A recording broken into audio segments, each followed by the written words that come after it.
Yeah, Serpentico. He'd I think. Oh, yeah, I haven't seen him lose or get embarrassed in a long time now. At least Well, I think.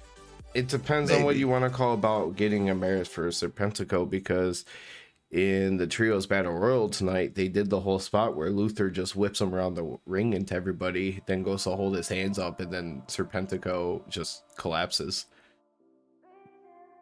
That's Serpentico though.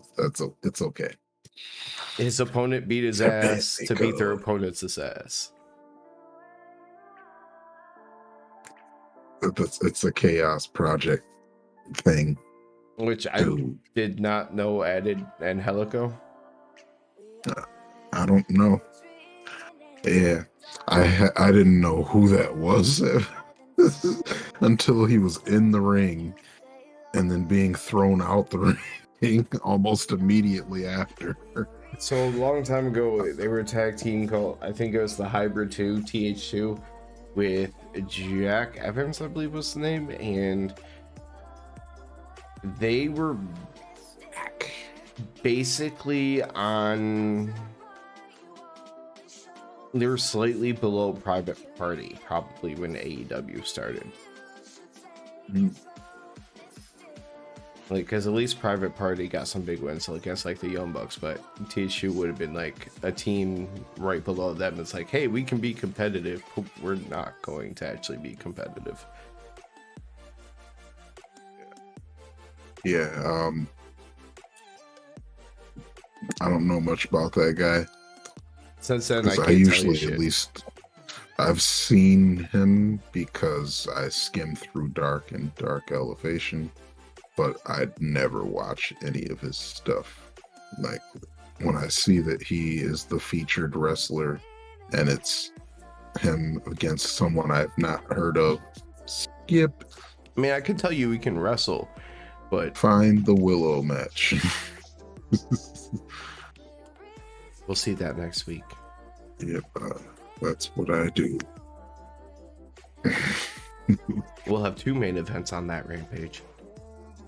Oh boy. Add Jamie on there and we'll call it 3. Cool.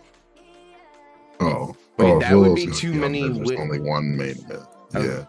Yeah, that's too many main events. No, I was gonna say that's too many women matches on one episode of Rampage. AEW would never do that. They can't even televise one. Yeah. Yeah, I swear that's what they were saying. They were like, yo, we gave you a main event, so it's okay if we make this next one the commercial break. Back to the Trios Battle Royal. Back to the Trios. Any single thing worth even talking about until after the Dark Order is eliminated? No, not really. Just as expected, Dark Order jumped in, or no, now I guess he's Preston Vance since he's not in the Dark Order. But yeah, I like that they jumped him immediately as soon as they got in the ring. They're like, "Yep, we are here for one thing." Beating his ass. It didn't work out. They really try to play him up as a big heel, because I don't even know how many times he flipped off the crowd tonight. Oh yeah.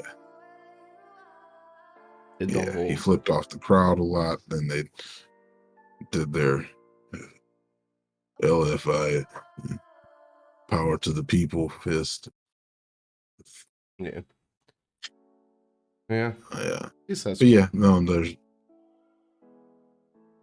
nothing really else. Kip and Orange Cassidy kept going at it. That spot where, yeah,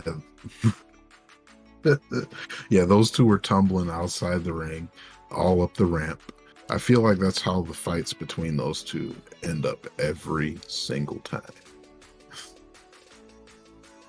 Like, oh no, Orange Cassidy and Kip Sabian are going at it again.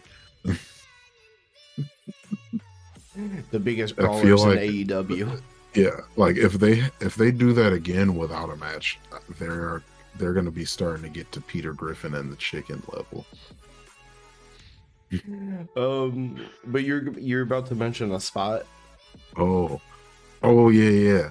The spot where Darius pushes Tony Nese. Darius Martin pushes Tony Oh Nese out yeah. of the ring. So I thought that was pretty good. after Woods and Davario were both already eliminated on the outside, he went to do that like it's not. It was kind of like a springboard or a slingshot kind of scenario, but not really. Just Yeah. how'd that go? So Nice was it Was looked like he was actually about to go for like a moonsault type of thing, which isn't a normal thing for him. Was he though like on the outside apron slingshot No, over the yeah, top rope sorry. to the That's turnbuckle? what was happening. Yeah, he damn it.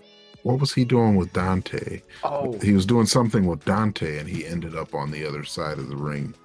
And then he was coming back in because I and remember Darius just pushed him out and he flew into a pile of dudes.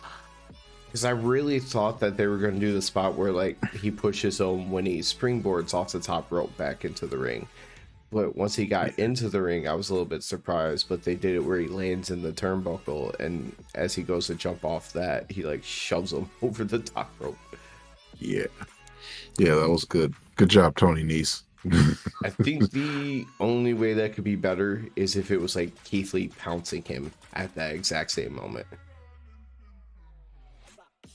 Yeah. Keith Lee pounced. Darius Quintarius.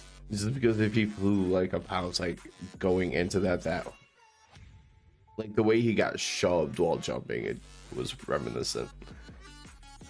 It was good. That's all. Yeah. But yeah, it did make me think of that. I was like, Tony Nese knows how to take a fall here. Good job, man. But yeah, Good so job, Tony. after Dark Order is eventually eliminated, you know, because Hangman kept, I don't want to say his promise because he never really made a promise, but he did not interfere in the match when Dark Order was in the match. But once they were out, Yeah, as soon as they were out, he was like, all right, fuck Mox.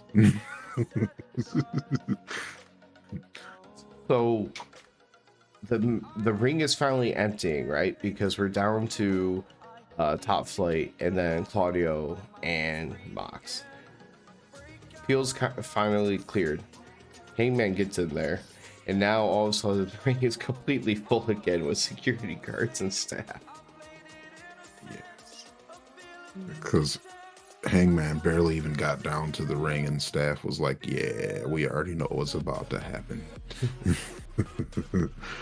Like, this man is dressed in a rose-colored or in a cowboy shirt with roses on it, and he's sprinting to the ring. We already know what he's doing. I mean, we've seen this That's man some cowboy also shit. wear butterfly jeans, so Yeah, like he's about to be doing some cowboy shit. That's for sure. So we gotta stop him. but he ends up getting involved just enough where Top Flight was able to knock Moxley over the top rope, and surprisingly, with a 2-on-1 advantage, it took a really long time to get to the end of this battle royal.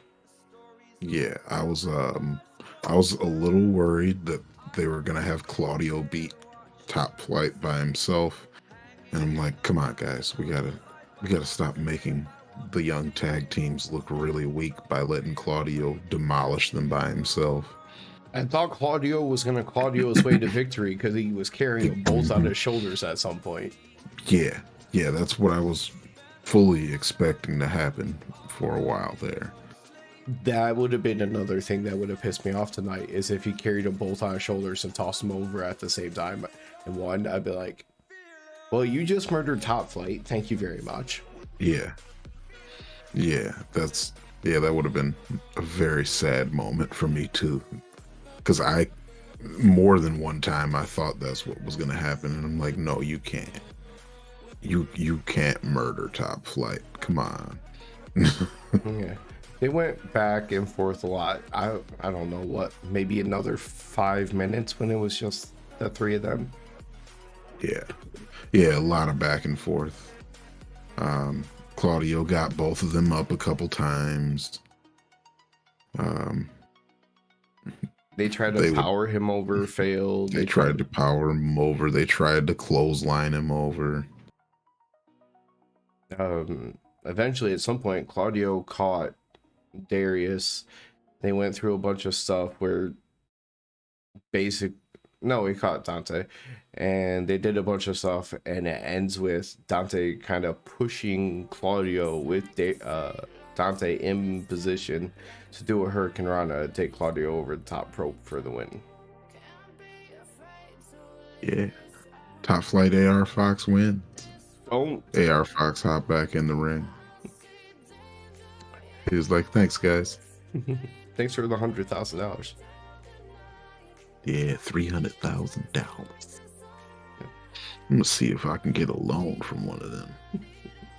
But forgive us if I can't give you the details on exactly how they ended up in that Hurricane Rana situation. If you watch Top Flight and you watch those matches, you know it's very hard to keep up and describe some of the shit they do, let alone keep up. Yes. My description of most things that Dante Martin does is jump. He flew.